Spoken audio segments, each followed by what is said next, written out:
Jadi gini,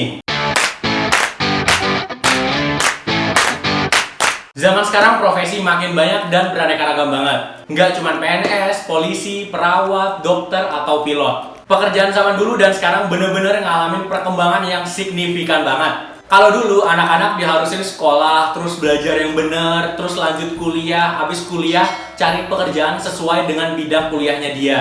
Tapi sekarang semuanya bener-bener beda banget. Kalau dulu sekolah jadi tujuan nomor satu buat nyari ilmu. Tapi di era sekarang ilmu ada di mana aja. Cuman tergantung kitanya aja mau belajar atau enggak. Tinggal klik di mbah Google, mau nyari ini, mau nyari itu, semuanya ada. Kalau dulu boro-boro mau nyari ini itu di mbah Google. Kalau mau nyari sesuatu tuh harus belajar di buku, mau nanya ke orang-orang yang pinter, terus harus kesana kemari pinjam bukunya. Nah, semakin cepatnya perkembangan zaman ini, sekarang anak-anak sekolah udah mulai pinter nyari duit sendiri. Nyari cuan.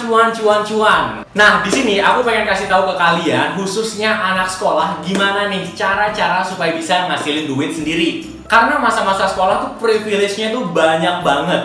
Aku ada 6 cara supaya anak-anak sekolah bisa nyari duit sendiri. Mau tahu? Tonton videonya sampai kelar, oke?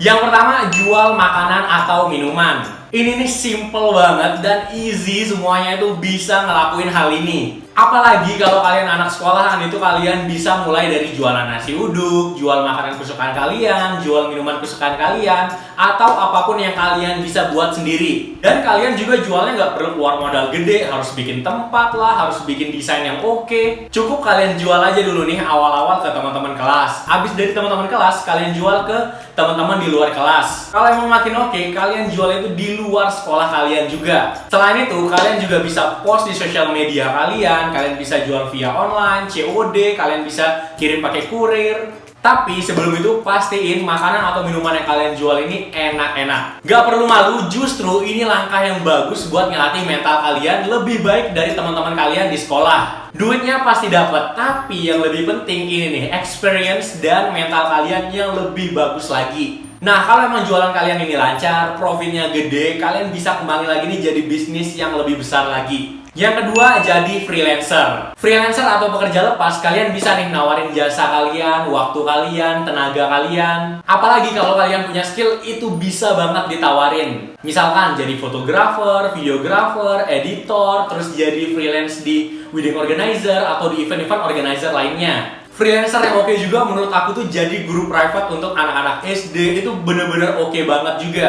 Pokoknya sekarang banyak banget macamnya freelance. Sekarang tergantung kitanya aja mau ngambil freelance yang mana, tergantung minat dan skill kita sendiri. Dan kalian tahu ada beberapa pekerjaan freelance yang dimana fee-nya itu melebihi fee untuk pekerja tetap. Yang ketiga, jadi content creator. Nah, ini nih yang rame banget, semuanya pengen banget jadi content creator. Pertanyaannya, ini bisa ngasilin duit nggak sih? Pastinya bisa banget, bisa dari AdSense, bisa dari endorse, bisa dari kerja sama brand. Buat kalian yang masih sekolah, pastinya ide dan kreativitas kalian tuh masih fresh banget, terutama buat bikin konten. Emang sih nggak segampang kelihatannya, dan ini bener-bener long term games banget. Tapi kalau kalian konsisten dan pelajarin industrinya, kalian pasti bisa lancar di industri ini.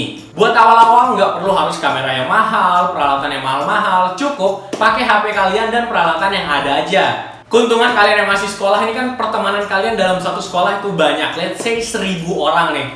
Nah, kalian bisa bikin video YouTube terus mintain teman-teman kalian satu sekolah buat subscribe channel YouTube kalian. Dibuat aja kontennya mungkin sekali seminggu, 2 kali seminggu. Nanti kan sekalian semakin terbiasa nih. Dan kalian juga semakin terbiasa ngomong di depan kamera, apalagi di depan orang banyak. AdSense YouTube kalian bisa dapetin kalau emang kalian udah memenuhi persyaratan dari YouTube-nya sendiri. Kalau endorse, kalau kalian mau dapetin endorse, kalian branding dulu nih. Kalian mau dikenal sebagai apa, kalian mau dikenal jadi apa. Nah, itu tuh kalian kembangin terus. Kalau emang kalian udah oke banget di social media, nanti pastinya brand bakalan ngelirik kalian dan ngadain kerjasama bareng kalian.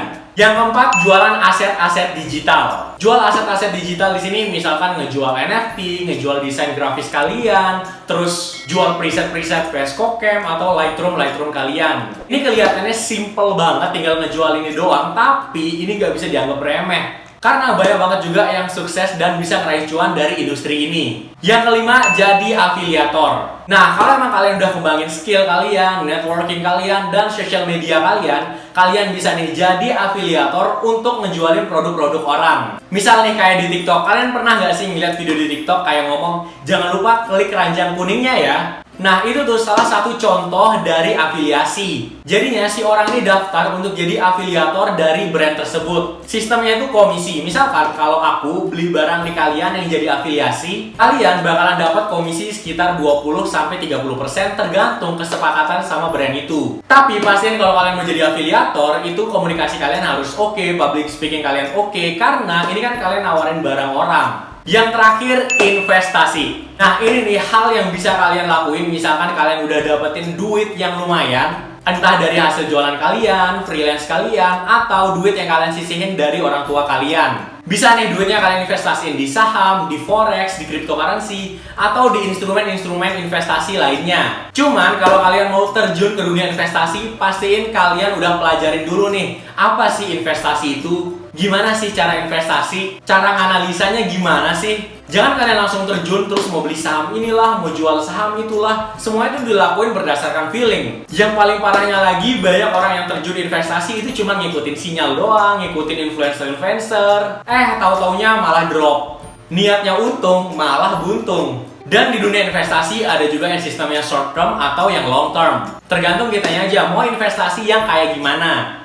Pokoknya pastiin sebelum kalian terjun ke dunia investasi ini kalian pelajarin baik-baik lagi. Jangan sampai kalian ngelakuin hal yang kalian nggak tahu sama sekali, apalagi sampai ikutan investasi bodong. Nah, itu dia cara nyari cuan untuk anak-anak sekolahan. Sekarang tergantung kalian aja nih, kalian mau mulai dari yang mana dulu. Kayak yang aku bilang sebelumnya, kalian yang masih sekolah ini punya privilege yang banyak banget. Sia-sia kalau kalian nggak bisa pakai privilege itu dengan baik. Privilege mulai dari waktu, privilege tentang pertemanan yang masih banyak, dan juga kalian kan belum punya tanggungan sama sekali. Jadi, tunggu apa lagi buat mulai? Langsung aja eksekusi. Gak apa-apa gagal, yang penting kalian udah berani ngelangkah dan ngelatih skill kalian. Segitu aja videoku kali ini, sampai ketemu di video selanjutnya. Oke? See you!